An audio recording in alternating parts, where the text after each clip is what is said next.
And here we are at it again with the religious vestments in tow. That's right. I'm wearing the red blanket hoodie snuggie thing sweater. That means it's time to talk about some books on my shelf. And I am going to call this Rare and Unusual Book Haul. It serves as sort of a link to a previous video I've done. But these are all books that I have. I mean, this stretches kind of going back some time now, at least to last fall, kind of earlier, but these are just some books that I have accrued, that I have acquired, of special interest to me.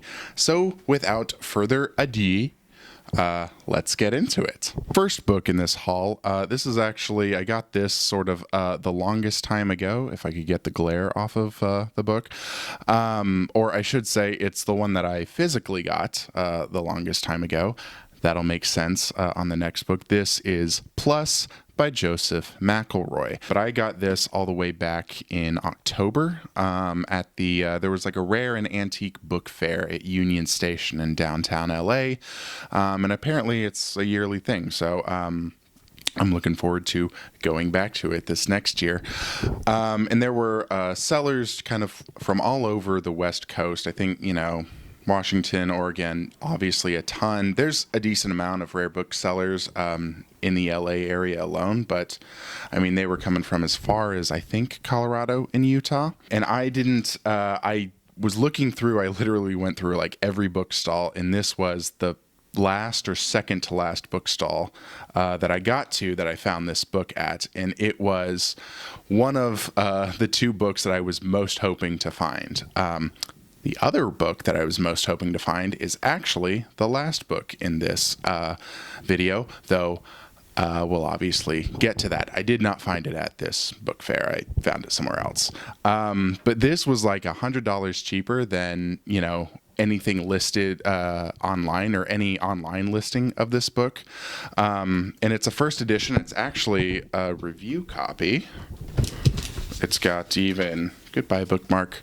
I don't know if you can see that, but this is the original review slip. So I thought that was kind of an extra cool memento. But this also kind of serves as like what I'm currently reading right now, and it is definitely an experience, right? The syntax is wholly unique. I've been told this generally about McElroy. But of course, for this type of book, for what this book is about, you are going to expect this to be some somewhat unique syntax. The subject of the novel is, you can kind of see it's a brain on the cover. It's this brain coming into consciousness inside of some kind of satellite or space capsule, and slowly becoming aware of itself and its purpose and its past as well. And I would describe it so far as like a sci-fi Samuel Beckett. Now, I do have one other Joseph McElroy book. It's over there on the red bookshelf. It's his first novel, Smuggler's Bible, but like McElroy's in general are really hard to come by. So I was very pleased to find a copy of this. This next book, so this book is actually kind of technically the one I got the longest ago in like an abstract sense, because I was gifted this about 2 years ago. But physically, it was the most recent to arrive. But this edition has had some infamous printing trouble, if you know anything about it. This is Dalkey Archive's latest edition of Miss Macintosh, My Darling by Marguerite Young. I think it was originally literally supposed to come out spring of 2021, and you can find the story online. They had just a crazy sort of printing problems with this book, and anyway, it's taken literally 2 years to get on track. So glad to have it. I'm not going to read it probably even in the next 2 years, but I do have it now, and isn't that the most important thing?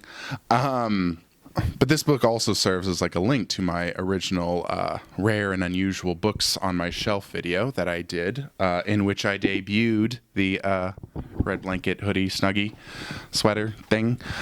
In that one, I showed off my mismatched editions because it's only ever been reprinted in two parts on account of its bigness. This is the first reprint that is all in one volume. This book essentially concerns this character Vera, who travels to the city of What Cheer, Iowa, in search of Miss Macintosh, who is her childhood nursemaid.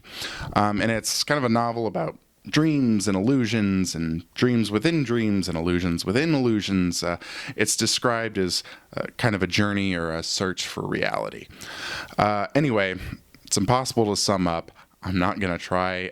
There are plenty of places you can kind of read more about what the book is about, but I do suggest to look it up if it piques your interest.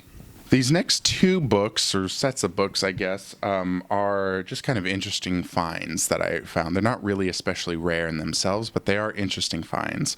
So the first one is this 1965 edition, if I could switch hands real quick, of Under the Volcano by Malcolm Lowry. And I was inspired to pick this book up after I listened to the episode by the Spinecrackers on it. They got together and read it, which, by the way, I was on an episode of the Spinecrackers podcast recently. We talked about The Natural by Bernard Malamud, which obviously became the famous Robert Redford movie. And it was a lot of fun. There's a free version, that's like an hour and a half long. And then there's a Patreon version that's 3 hours long. Go subscribe, go listen to it, please. Those guys are always a blast.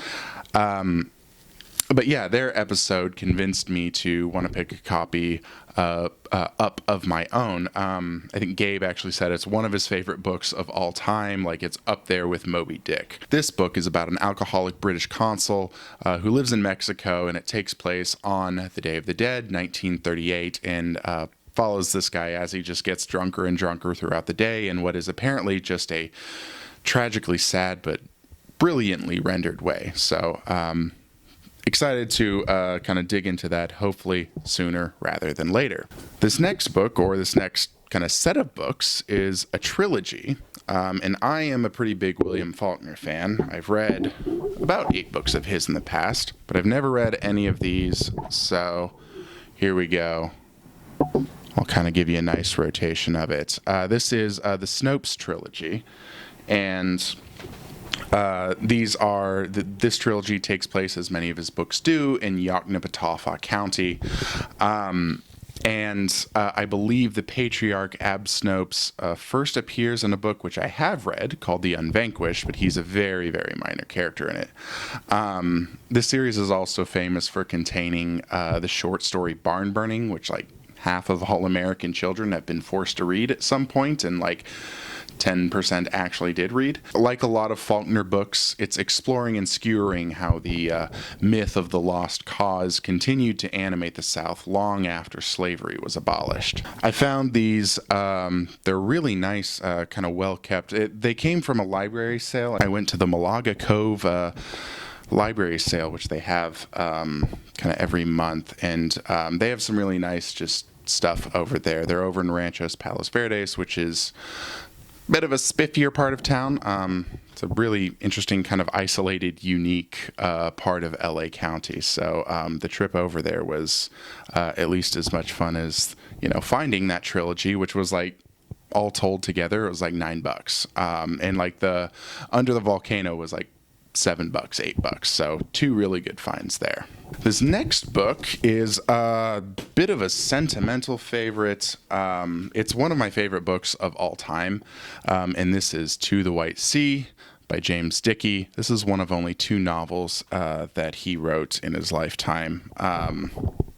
And that he wrote in his... Anyway, this is one of only 2 novels that he wrote in his life, the other being Deliverance. That one's much more famous. Obviously, there was a movie that was made about that one. And actually, the fun fact about this book is that it was almost made into a Coen Brothers movie. There's a interview, I think it's an interview that they do with Cormac McCarthy. It's one of Cormac McCarthy's few interviews that he did in his life. And they talk about how they had this whole idea for, they wanted to make this movie, and they had Brad Pitt signed on, but the problem was that it's kind of a movie where a guy talks to himself for about 2 hours.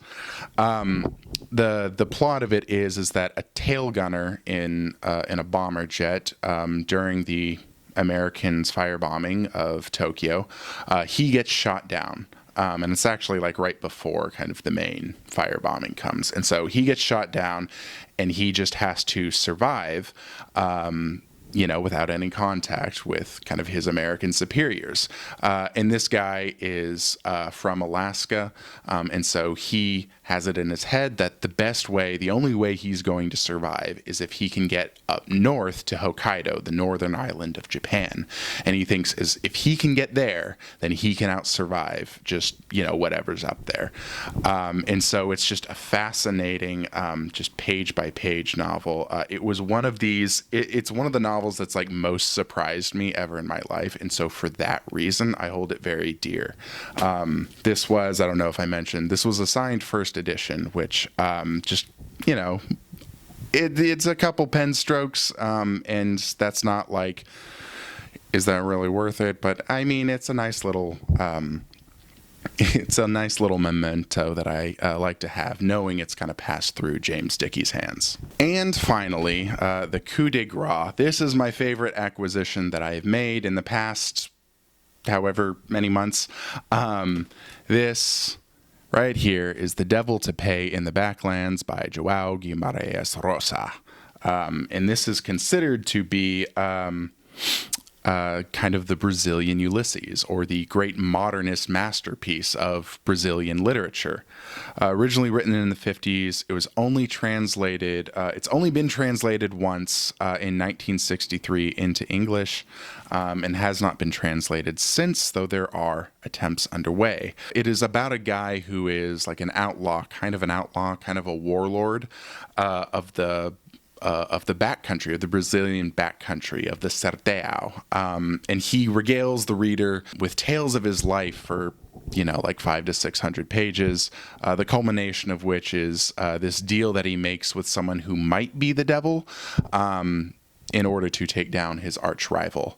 One might say crudely it's a Brazilian Western, or like a Brazilian cowboy book, but that's a very Americanized way of saying it. Rosa's an interesting guy because I think he was like a doctor and a diplomat. Like he was very much like a rich, elite, upper crusty guy, writing about very non-elite. I mean, a warlord is an elite in his own way, right? But he wasn't even primarily a novelist, so always jealous of those guys, right? The book is sort of famously known for being very hard to translate because it's written in the vernacular of people from the Sertão, from the northeastern part of Brazil. And so this, I think this gets quite a bit of skewering from people who know both Portuguese and English, and they say it's not that great of a translation. Apparently, however, there is a translation underway by a translator named Alison Entrekin, I don't know, Entrekin. She's got an interview from back in 2020 where she talks about doing it, and it's a little line on her website if you go to it. I think it's going to take at least another year before we get it, but it'll be interesting. I would be very interested to kind of read this. I'm hoping to read this sometime later this year, and of course that would be future content, so please subscribe, all that business. But I don't know how long it's going to take. I mean, I think there have been multiple attempts again to kind of translate this, and so far they have failed.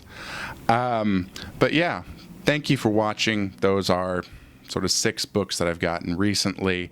More videos to come. Hopefully stuff on Plus by Joseph McElroy. Hopefully stuff on The Devil to Pay in the Backlands.